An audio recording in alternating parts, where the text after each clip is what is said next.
Hello FPL managers and welcome back for another video. My name's Jack and today we're going over our double GW34 team selection where we lock in our transfers and show our team how it's lining up for the upcoming game week. If you guys are liking the FPL videos, as always, drop a like and subscribe. We are trying to hit 12,000 subscribers by the end of the season, so please help us reach that goal. As always, have those notification bells turned on so you don't miss any future FPL videos for the rest of the season. And with that being said, let's jump into the team selection.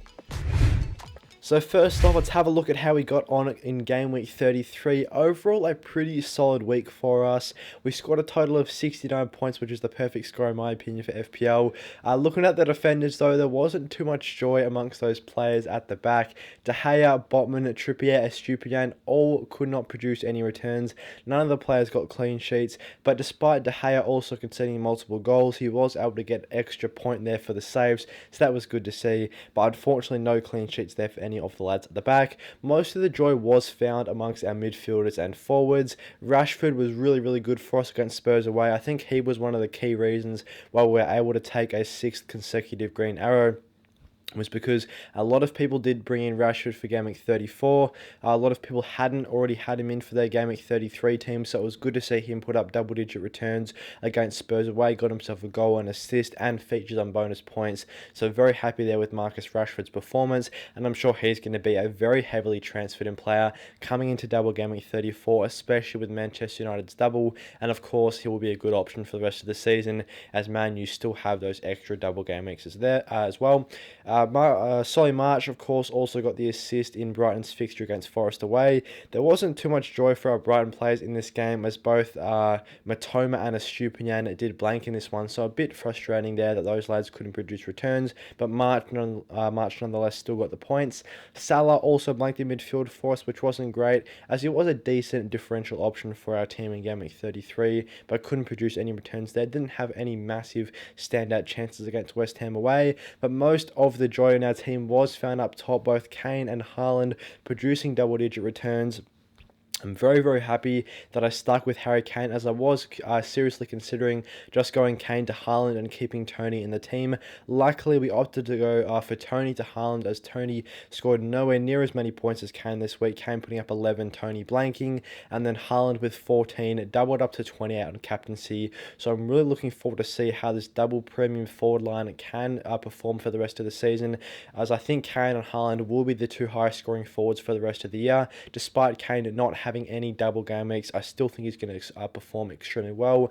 And Watkins also a player that we could potentially swap to Isak. Isak did get himself an assist in his most recent fixture, so he's continued his really good form for Newcastle, and of course Newcastle still have that double game week coming off, so even when Isak isn't playing the full 90 minutes, he's still been able to produce FPL returns, so that's a really good thing in terms of Isak's appealing to me as a good asset to own in the forward line in place of Ollie Watkins. Looking at the players on the bench, a bit frustrating. Rico Henry picked up a clean sheet away to Chelsea. In hindsight, this would have been a really good fixture to play him in. Obviously, we doubled up on Newcastle's defence, opted to go for no Ben White and no Henry in the starting 11. Unfortunately, it didn't pay off, as Henry would have been our highest scoring defender, but he wasn't on in our starting 11, so a bit frustrating there. But nonetheless, still a very good week. 69 points, a green arrow up to 420k, and the team is really well set up for the rest of the season, in my opinion. And we are going to look to activate our triple captainship for double game week 34 as well. So we'll talk more about that when we go over our transfers and lock in our team selection. So let's take a look at our current Game Week 34 squad. This is how it's lining up right now. I have activated the triple captainship. No surprise to see this on Erling Haaland. Mo Salah, of course, a pretty good option as well. He's got the vice captaincy right now. He could be a huge differential captain. Spurs at home, who have now conceded 8 goals in their last 2 games. He's also got Fulham at home, which is a really good fixture. Both the Brighton lads and Matoma and March could also be pretty good as well. They've been in really good form recently, but right now Erling Haaland is the man. 3 consecutive double-digit returns, as you can see here. He's been really good. 14 points against Arsenal in Game Week 33, so I'm excited to see what Haaland can produce. Here's also the bench: Ramsdale, Watkins, Andreas, and Ben White. I am looking to get rid of Ben White to get in Luke Shaw. I want to try and get in another Manchester United defender. They've got Aston Villa at home and Brighton away, which is a really good set of couple of fixtures. As you can see, they've got their Dublin 34, West Ham away 35 is a good fixture. Wolves at home in 36 is a really good single game week fixture from a defensive perspective. Then Bournemouth is a part of a double game week for them in game week 37, followed up by Fulham at home. So some really good fixtures for Manchester United. And as you can see here, looking at De Gea's numbers, United have recorded 3 clean sheets in their last 4 games. So definitely a good defense that I want to jump on. And if we go onto the transfer page now, you can see we've only got 0.8 left in the bank. So I can't afford all the way to go up to Trent Alexander-Arnold, who, yes, would be ideal because he's produced 5 assists in his last 4 games, but I do prefer the defensive solidarity and, of course, the price of Luke Shaw compared to him. Ben White, also the player that I do want to move on. Rico Henry, also a potential player that I could look to get rid of, but I do want to play Henry this week. He's got Nottingham Forest at home. Brentford's defence hasn't been very good recently. Only 1 clean sheet in the last 6 game weeks. 6 or 7 game weeks now, actually. So not great from a defensive perspective for Brentford. Yes, they got a clean sheet last week against Chelsea, so hopefully they can repeat the trick against Nottingham Forest, but Henry is definitely a player that I'm looking to get rid of in the near future. Just not going to be double game week 34, as we only have 1 free transfer available. It's most likely going to be Botman that does change, as I don't really want to double up on Newcastle's defence. Yes, it is Southampton at home, but the defence hasn't been very good recently either. Only 1 clean sheet in the last 12 matches. Only Leicester have had less clean sheets than Newcastle over that time. So I think it is a good chance to jump off the double Newcastle defence for right now, have Ben White become Luke Shaw, and then for him to come into the starting 11. So let's have a look how that is how that looks for our side, should I say. Ben White comes out, Luke Shaw does come in. Ben White did rise up to 5 mil, so we were able to get a decent amount of value out of him. Only cost us an extra 0.3 to go up from White to Luke Shaw, as we did build up quite a bit of value in Ben White across the season. That does leave us with 0.5 left in the bank. I am going to lock in this transfer. I'm really happy. I think Luke Shaw is going to be a really good pick. He's got a great chance of playing 4 upcoming fixtures, so I'm going to lock that one in. This is how the team is now looking. Luke Shaw on the bench here. I'm going to bring him in, start him over Botman. Botman, I'm bringing him to the first bench position. Yes, I do have Andreas Pereira here, and yes, I could potentially go Andreas over Rico Henry if I wanted to. That gives me 5 midfielders, all with double game weeks. It just depends on whether I like Henry for a clean sheet in this game to get 6 points, and I also think Andreas will have to blank twice for him not to outscore Henry if he gets a clean sheet. Of course, Manchester City at home and Liverpool away are 2 really difficult fixtures for Andreas to produce returns in, so I'm not really expecting a goal or an assist for Andreas across his double game week. He has been in pretty good touch recently, saying that. Did blank game week 33 though, but 26 got himself 2 assists. Game week 32 obviously got himself that goal, and also game week 29 there, which we missed. He had a goal against Bournemouth as well, so he has been slowly dripping in those FPL points returns. But Man City, Liverpool is his next 2. Probably not the most ideal set of fixtures to have him in the side. So I think since Henry is coming off a clean sheet last week, Forest at home is a really good fixture. Forest obviously a very good side at their home ground, but they have dropped a lot of points away. So hopefully Henry can be the guy for us this week, gets himself the clean sheet. That would be much appreciated. He is a part of only 3 players that don't double. Obviously, if you have Andreas, we only have 2 players not doubling, being Trippier and Kane. It's going to be a bit of a toss-up whether I want to go Henry or Andreas. Of course, also if Andreas does get a clean sheet, he's going to get an extra point for that. So potentially just for playing Andreas could have 5 points, which will of course mean Henry has to get a clean sheet or assist in his single fixture to outscore Andreas. That is also something to consider for right now. But let's say the team here, I'm pretty happy with how it's looking. De Gea's got the double for Man U in defence, as does Luke Shaw. Both Aston Villa and Brighton a really good set for the defensive difficulty. It's not, I would expect Manchester United to get a clean sheet in this set of double game week fixtures is what I'm trying to say. Trippier, of course, Southampton at home. Yes, Newcastle's defence hasn't been in the best form, but Kieran Trippier always providing that good goal and assist potential. Looking at his numbers across the here, he's been absolutely superb. 1 goal, 7 assists. A really good expected assist that as well. Stupinian, Wolves at home being one of the fixtures in the double game week does fill me with a lot of confidence that Brighton can get at least 1 clean sheet in their double. Wolves are obviously a side that haven't scored many goals this year, and Brighton's defence hopefully is strong at home. They've got 2 really good fixtures, both at home there. Henry, as we touched on, he's got Forest at home. They could easily swap to Andreas with the double game week. I definitely wouldn't look to start Botman or Watkins. Watkins also a player that I'm looking to get rid of in the future. He's got a difficult fixture this week of Manchester United away, And despite him potentially, even if he does score a goal, I think other players could still outscore him this week, which we could start ahead of him.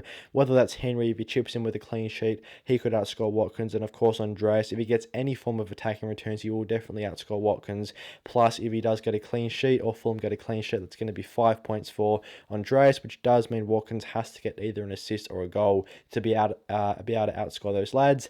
The midfield four looking very solid. Rashford, March, Matoma, Salah, in my opinion, is one of the best midfielders you can have right now in FPL. Probably outside of Kevin De Bruyne as well. I think if we had De Bruyne in that midfield in place of either March or Matoma, it'd be extremely strong. Or if we had De Bruyne in place of Andreas playing in midfield 5, then it'd be a superb midfield. That'd obviously require us to drop down Harry Kane, which I don't necessarily want to do. I think the play would be to bring in De Bruyne around game week 35-36 when Man City do have that really good fixture on and that double game week coming up. As you can see here, looking at Haaland's fixtures, Leeds at home 35, Everton away 36, and then the double 37, followed by Brentford away 38. I think that could be a good time to jump on Kevin De Bruyne in place of Mo Salah. Try and risk it to increase the FPL rank. Obviously, De Bruyne won't have as high ownership compared to Salah at that time, I'd have to assume. So that is probably a plan that we're looking to make in the future. Otherwise, Rashford, I'm really happy with. He's not going anywhere in the side either, of course. Triple Manchester United will be very good for us down the line. They've got the double coming up in 37, plus some really solid single gaming fixtures all around that, as you can see here. So I'm happy to have triple Manchester United, triple Brighton as well. Obviously, they do double this week and have the extra double 36 plus another double 37. So I think triple Brighton definitely will be the way forward for a lot of FPL managers. Mo Salah, of course, he's not going anywhere in the team until around game week 35, 36 in my opinion. He does have some pretty good fixtures from that point onwards, to be fair. Brentford, Leicester, Villa, Southampton. But I just think Man City with the extra double game week, it could be worthwhile going for Kevin De Bruyne ahead of Salah. Kane also in a similar boat. He's not got the best fixtures for the rest of the year. Liverpool, Palace, Villa, Brentford, Leeds. They are all single game week fixtures, but Kane has been in superb form this season and superb form recently as well. He's only blanked once since game week 27, so he's been really good for Spurs. He's averaging 7 points per game across his last 5, so of course I still want to stick with Harry Kane. Ramsdale, potential option that I want to drop down as well to free up a little bit more money. If I wanted to get in Jack Grealish as well in place of Andreas in around game week 36, 37, I'm going to need that extra money in the bank. So I'll be going Salah down to De Bruyne. That frees up a bit more money. Ramsdale down to a cheaper keeper. Maybe Watkins also downgrade him to be out or forward Andreas up to Grealish to capitalise on those Man City fixtures for the rest of the season. That's sort of the transfer thinking for the rest of the year.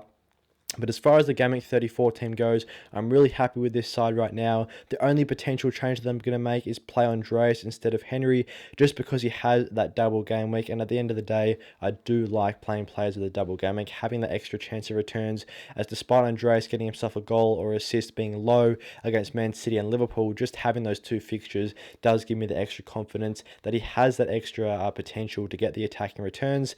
Triple captain on Erling Haaland, that's probably not going to change. Obviously, Salah, Matoma, March, Rashford, all really good differential triple captain picks. But for me, Haaland has just been in incredible form right now. And I think it is too much of a risk not going for Haaland on triple captain, as I don't doubt that he's going to perform very well against Fulham away, West Ham at home, an extremely good set of fixtures for his double game week. So he's going to take the triple captain armband. Salah will remain on vice captain. Andreas could potentially come in for Henry, which will make it, if we just make that change here, a 3-5-2. It will be a very strong side, just Trippier and Kane, the only players with a single game week. Both of these players extremely good this season. I'm pretty happy with the team, as I discussed. Ranks sitting at around 420k right now. So, of course, we are going to want to dramatically increase that for the rest of the season. And I think with this Game Week 34 squad, we can take a really good step to achieving that goal. Thanks for watching today's team selection for Double Game Week 34. I hope you guys enjoyed the video and found it useful. If you did, drop a like and subscribe. It really does help out the channel, and we are trying to hit 12,000 subscribers by the end of the season, so please help us reach that goal. As always, have those notification bells turned on as well, as there's going to be plenty more FPL videos for the remainder of the season. And with that being said, I'll see you guys in the next one.